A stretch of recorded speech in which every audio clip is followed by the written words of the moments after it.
இதயங்களை இணைக்கும் பாலம். பழைய ஏற்பாட்டின் கடைசி இறை வசனமாக மலாக்கி 4:6 அமைந்துள்ளது. இறைவன் தனது வேதத்தின் ஒரு பகுதியை முடிக்கும் போது சாபத்தோடு முடிக்க விரும்பவில்லை, மாறாக உறவுகளின் சீரமைப்போடு முடிக்க விரும்புகிறார் என்பதை இது சுட்டிக்காட்டுகிறது. திசையை மாற்றுதல்.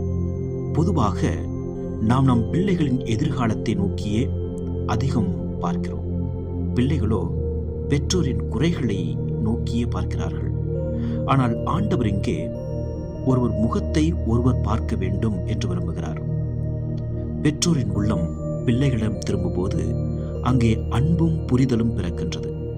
பிள்ளைகளின் உள்ளம் பெற்றோரிடம் திரும்பும் போது அங்கே கனமும் நன்றியுணர்வும் பிறக்கின்றது. சாபத்தை தடுக்கும் மருந்து அன்பு.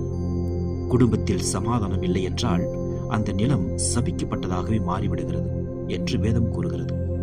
ஒரு வீட்டின் ஆசீர்வாதம் அந்த வீட்டில் உள்ளவர்களின் பணத்திலோ அல்லது பதவியிலோ இல்லை. அது பெற்றோர் பிள்ளை உறவின் நெருக்கத்தில் தான் உள்ளது.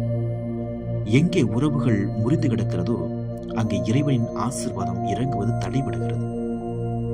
இதுவே இறைவனின் வழி. ஆண்டவராகிய இயேசு வருவதற்கு முன்பாக திருமுழுக்கு யோவான் செய்ய வேண்டிய பணியாக இது குறிப்பிடப்பட்டுள்ளது. அதாவது நம் வீட்டு உறவுகள் சரியாகும் போதுதான் ஆண்டவரை வரவேற்க நம் இதயம் தயாராகிறது என்று கூறுகிறார். உடைந்த உறவுகளோடு நாம் உண்மையான ஆன்மீகத்தை அடைய முடியாது. இன்றைய சிந்தனை.